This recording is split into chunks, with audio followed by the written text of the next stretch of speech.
Assalamu alaikum and welcome back to the Not So Ideal Muslimah podcast. I am your host, Samina Bibi, and I am thrilled to embark on this empowering journey with you. In this episode, we're diving into the topic of identity, and specifically the power and significance of our names. Now let's get started. Have you ever felt embarrassed or uncomfortable because of your name? Well, you're not alone. Our names play a vital role in shaping our identity, and sometimes they can become a source of insecurity too. So let's talk about it. Now, I grew up in the 90s, England, and it was like the early 2000s. And yeah, it was pretty embarrassing for me. My surname, Bibi, became an easy target for teasing and mockery. I even thought about changing my name at one point, but every morning and afternoon when the register was called out, right, the teacher would say, "Good morning, Smina Bibi," and you could really hear the snickers filling the classroom. And, it just wasn't me, right? I'm sure many others with names like Begum also felt that sting. Surprisingly, though, it was only people from outside the Pakistani culture who made fun of our names. It was sometimes fellow Pakistanis as well who felt quite prestige, right? And if you had your father's name attached to your own, so I'm just being really random here, like Zara Ahmed or Humaira Qazi, it was totally acceptable. But Bibi, that was a no-go zone. You would think that once I left school, right, it would be all behind me. But even in my teaching career, oh gosh, I loved the kids, right? And some of them, would call me Mrs. Baby because they couldn't differentiate between the two. Or the unforgettable Miss CBBS, seriously, how? But yeah, even I can see the joke behind it now. But being a teacher and being in that position, I would feel a mix of embarrassment and shame. Shame for what at that point, right? I couldn't really put my finger on it. I hadn't really started on my personal development journey at that point.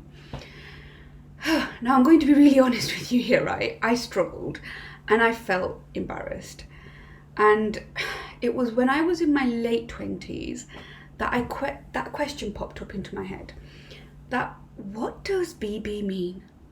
And it took me all those years to realise the significance of my surname. BB, means lady, right? And it's something that I always knew.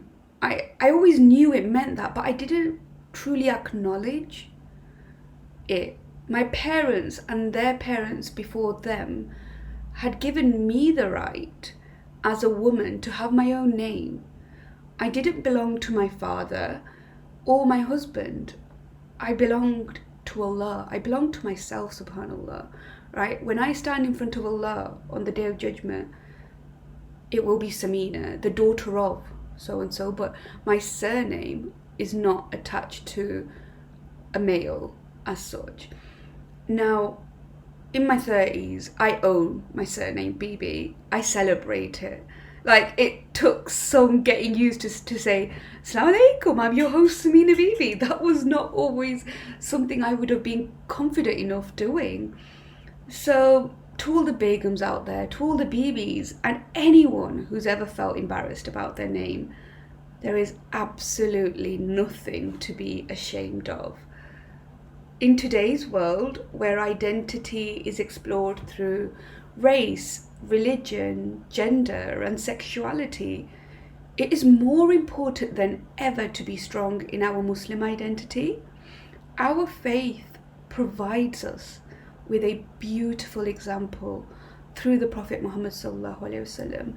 And sometimes we can get led astray. Sometimes we start following culture more than our Islamic teachings, and that's where these confusions are able to come in and actually take over and give us that feeling of insecurity. Yeah, at the same time, I say embrace your culture, right? The good of it, embrace it. Embrace the society you live in, but above all, embrace your faith, right? As a Muslim, your faith should be your most defining identity. It gives you purpose, guidance, and it gives you a connection to something greater than the universe, greater than the galaxies and everything you've been taught about, right? And thank you for joining us on this insightful discussion about the power of our names and the significance of our Muslim identity. Remember, you are not alone on this journey of self-discovery. Embrace your faith, embrace who you are, and stay tuned for more empowering episodes of the Not So Ideal Muslimah podcast. You can join us over at Mina Community in Club Noor, where we continue the conversation and work together for our ultimate goal of meeting our Creator. We have the link in the show notes, or type in www.minaandcolimited.com into your search engine. Do people even call it a search engine anymore? Like, do they just call it the name? Like, come on, we're 90s kids. We used to say surf the internet. Like, who even uses words like that anymore, Spina?